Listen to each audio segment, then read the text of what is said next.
Be Gaslighting Proof. My name is Jared Mello, the wizard of radical self-respect and the shepherd of black sheep. Being gaslighting proof is not something I ever hear talked about. Make sure you watch to the end of this so you learn all about being gaslighting proof. The first part is just recognizing when someone is gaslighting you. When is someone trying to make you feel like you're crazy or get you to feel like your perception of reality is wrong? This is part one. And once you recognize someone is gaslighting you, you do not jade, justify, argue, defend, or explain. You don't jump through their hoops in any way. You don't try to prove you're right in any way. The best thing to do is disengage. Do not give them any emotional reactions because that will probably just give them fuel and encourage them to continue. But unfortunately, it's not always possible to go no contact, and we might have to go least amount of contact necessary because of co-parenting or work. And in these cases, you have to practice gray rock. And that means you are very calm, boring, and you don't share any personal information about yourself. You don't give any emotional reactions, and you keep things to logistics only. You keep things to the point. And again, you still don't jade, but you keep things very simple. Don't do any more or say any more than you absolutely have to. But in this case, what usually you have to do is recognize you're being gaslit and then take a step back and get the heck out of there, because there really isn't a healthy way to communicate with somebody that is going to gaslight you. Part two of being gaslighting proof is learning how to trust yourself again, learning how to trust your own perception of reality. And if you've been in a trauma bond for a while, admittedly, this will take a little bit of time. Hopefully you can go no contact with your abuser, and once you go no contact with the abuser, there are ways to be able to build your belief in yourself again. I'm a big fan of affirmations, I'm a big fan of support groups, and this is where my coaching could come into play too. But have friends, develop friendships if you don't. And you can do this in a support group as well. But another way to do this is to trust yourself to do one small thing every day. And once you can trust yourself to do one small thing, trust yourself to do two small things a day. And they seem very little, but the little things, they do add up over time. And life is made up of the little things. And it's why I carry these wands around all the time too. The wands are a reminder to myself and others that the little things in life matter. That's why I have the wands. But that's where those small things, they are a big thing, and it helps us to build our belief in ourselves, and it helps us to become more gaslighting proof. And again, a lot of this will be just getting out of that boiling pot, get out of the abusive situation, and half of the battle, if not 3/4 of the battle, is that. Then you'll have to deal with the after effects, CPTSD perhaps, maybe narcissistic fleas, but one day at a time, things will get better as long as you keep on moving forward. That's the key.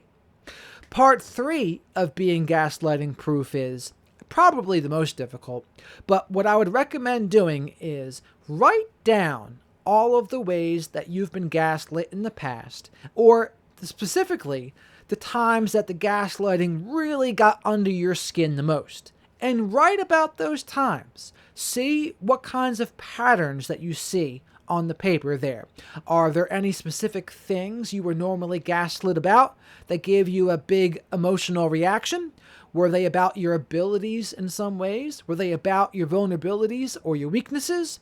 Part three of being gaslighting proof is learning to own all of our flaws, all of our weaknesses, all of our vulnerabilities.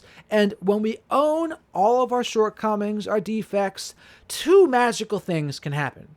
One, in my experience, we actually get better with the defects when we own them as well. There is something about when we really don't like something about ourselves and we fight them, it actually makes it worse. But when you can accept, okay, I recognize I have this flaw, it's somehow, ironically, or paradoxically, I should say, paradoxically, it helps you to become a little better with that flaw.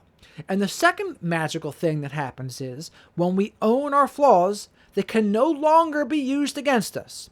For example, if a co-parent I should say, if they were to gaslight you about being a terrible parent, and maybe there's something inside of you that fears they might be right, or fears that, there's something wrong with how I parent. So when they say that, it really gets to you.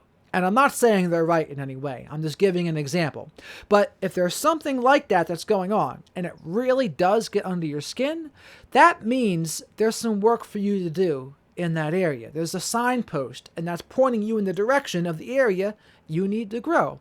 And if you think there's something to it, own it, and then improve upon it. Or in other things, if they're trying to get under your skin in regards to one of your weaknesses or vulnerabilities, same thing. Own it, or accept it, or change it. So much in life comes down to the serenity prayer. Accept the things you cannot change, have the courage to change the things you can, and the wisdom to know the difference. A lot of that is what's going to help you to become gaslighting proof. There are some things you will just need to accept, but there are other things that maybe you have to do some work on.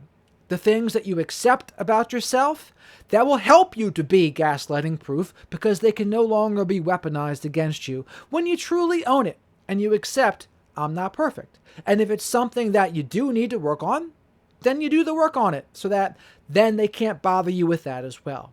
And ultimately, having that belief in yourself and recognizing when you're even being gaslit to begin with, that's the 3-part system here. And I'm not going to pretend it's super easy, especially parts 2 and 3. They are going to be more difficult because it takes a while to build a belief in yourself. And it takes even more time to own your flaws and to own your defects and learn which ones that you have to accept and learn the ones that you have to work on. And more work might make it better in some cases. And in other cases, if it's something you can't change, then acceptance is the only thing you can do. But these are the 3 parts to becoming gaslighting proof. I don't ever hear people talk about, especially stages 2 and 3, in regards to being gaslighting proof. A lot of people talk about gaslighting and how to recognize it, but they don't go into the deeper steps. And this is where the radical self-respect comes into play, in my opinion, because radical self-respect involves getting to the root of what's really bothering us. And if someone's gaslighting us and it really bothers us, there's something there. And I'm not saying it's always correct, but there's something there that we should probably work on so that no one can give us that kind of emotional reaction again. Because if we're really honest with ourselves, either we've given someone power over us if their gaslighting can really bother us. This is true.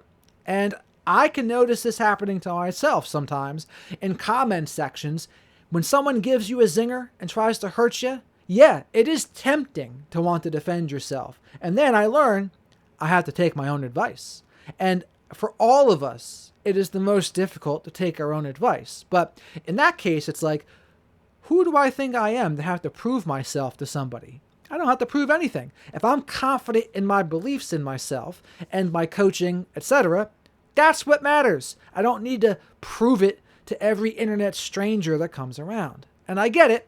I can say it, but it can always be the most difficult to do the work on ourselves. That goes for everyone, for that matter. But doing the deep work here about radical self-respect involves not giving people that power over us anymore. And realizing if they're saying something that really bothers us, we've either given them power over us, or there's something to it maybe that is making us be more bothered. So rather than just remove yourself from the situation, that is a part of it, absolutely. But if you really want to get to the bottom of it, you figure out why it's bothering you so much. And you realize you don't need their approval.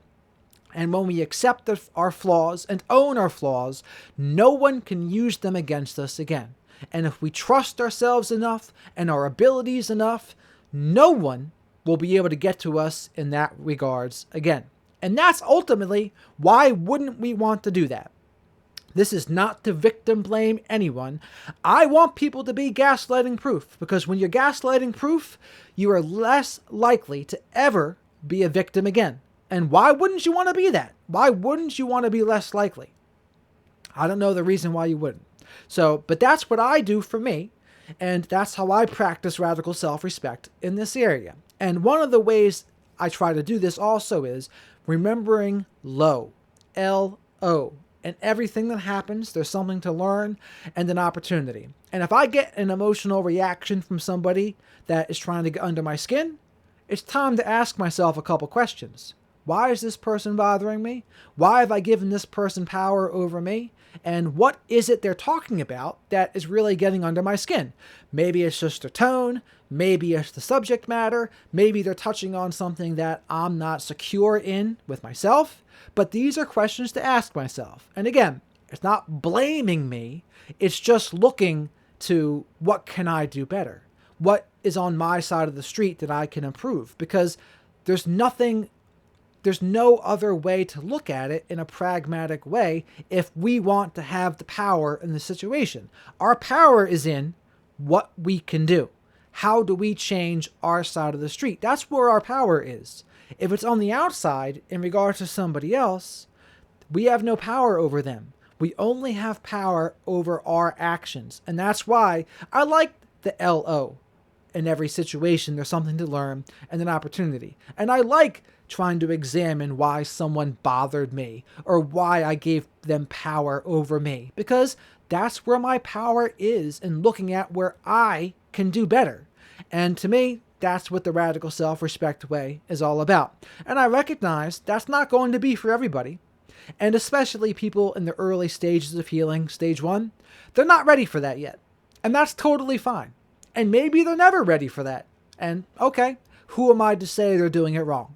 But in the radical self-respect way, I try to get people through those 3 parts, because that, to me, is the way to growth. It's the way to becoming the best version of ourselves and practicing radical self-respect.